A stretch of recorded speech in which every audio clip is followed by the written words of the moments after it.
விட்டு எங்கு நான் போக மாட்டேன். ஓம் அன்பை விட்டு என்றும் நான் செல்ல மாட்டேன். அன்பான தேவ பிள்ளைகளே, காலை தோறும் தேவனுடைய வார்த்தை, வாக்கு தத்துவம் உங்கள் வாழ்வில் வந்து சென்றடையும்படியாக இந்த நாளை கர்த்தர் ஆயத்தப்படுத்தி வைத்திருக்கிறார். ஒவ்வொரு நாளும் இந்த சேனல் மூலமாக தேவனுடைய வார்த்தையை கேட்டுக்கொண்டிருக்கக்கூடிய என் அன்பு சொந்த பந்தங்களே, உங்க வாழ்க்கைக்கு உண்டான மேன்மையும் கனத்தையும் ஆசீர்வாதத்தையும் பரிசுத்த தேவன் உங்கள் ஒவ்வொருவருக்கும் தந்து உங்களை அளவில்லாமல் அவர் ஆசீர்வதிப்பார். ஏனென்றால் யாக்கோபுடைய வாழ்க்கையில் தேவன் நன்மை செய்தார்.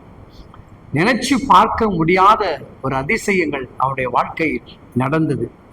இழந்து விட்டோம், இனி அந்த வாழ்க்கையில பிள்ளையே பார்க்க முடியாது, பிள்ளை உயிரோடு இல்லை என்கின்ற செய்தியை காதல கேட்ட அந்த மனுஷனுக்கு அந்த பிள்ளை உயிரோடு இருக்கிற என்ற ஒரு செய்தியை அவர் சொல்லுகிறது கேட்கும் பொழுது அவருடைய உள்ளங்கள் இருதயங்கள் மகிழ்ந்தது என்று வேதம் சொல்லுகிறது.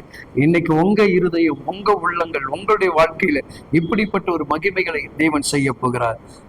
ஆதியாக 45ஆம் அதிகாரத்தில் 26வது வேத வசனங்கள் இவ்விதமாக சொல்லுகிறது.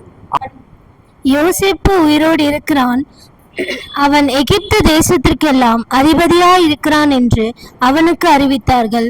அவன் இருதயம் மூர்ச்சை அடைந்தது, அவன் அவர்களை நம்பவில்லை. உங்க பிள்ளை அதிகாரியாக இருக்கிறான், அது எகிப்து தேசம் முழுவதும். அப்ப பாருங்க, சகோதரர்கள்லாம் அவனுடைய பெரிய பிள்ளை, சின்ன பிள்ளை, எல்லா பிள்ளையும் சொல்றாங்க, அப்பா கடைக்குட்டி சூப்பரா இருக்கிறான்பாங்க, ஆண்டவர் அவனை எப்படிலாம் ஆசீர்வதிச்சிருக்கிறாருப்பா, நாங்க பார்க்கும் போது ரதத்துல எப்படி இருக்கிறான்னு தெரியுங்களா, அவன் கீழே நாங்களாம் எப்படி அவனை பார்க்கறதுக்கு எங்களுக்கு அவ்வளோ ஒரு ஆசை இருந்தது.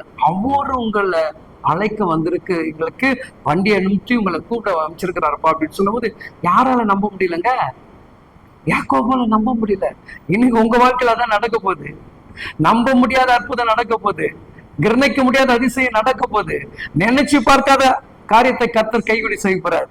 திருமணம் பாருங்க உங்க வீட்டுல நடக்க போது பாருங்களேன். குழந்தை பாக்கியத்துக்காக அழுது இருக்கிற சகோதரியே, இன்றைக்கு யாக்கோபுல நம்ப முடியாததை போல உங்க வாழ்க்கையில யாக்கோபு தன் பிள்ளையை இழந்து 16 வருடம் ஆன பிறகு கர்த்தர் அந்த நற்செய்தி அவனுக்கு அனுப்புகிறான்னு சொன்னால், ஒருவேளை கர்ப்பம் தரிக்க முடியாத பல ஆண்டுகள் இருக்கக்கூடிய சகோதரிகளே, இன்னைக்கு உங்களுக்கு கர்த்தர் சொல்லுகிறார், நீ நம்ப முடியாததோ, கிரணிக்க முடியாததோ, யோசித்து பார்க்க முடியாததோ அதிசயம், அற்புதம் இந்த காலை வேளையில, இந்த காலையுடைய வார்த்தையின் மூலமாக, இந்த தீர்க்கதரிசி வார்த்தையின் மூலமாக, வாக்கு தத்துவத்தின் வார்த்தை மூலமாக இன்றைக்கு இந்த காலையில் உங்களை கடவுள் ஆசீர்வதிக்க விரும்புகிறார். ஆசீர்வாதமாகவே இருப்பீங்க.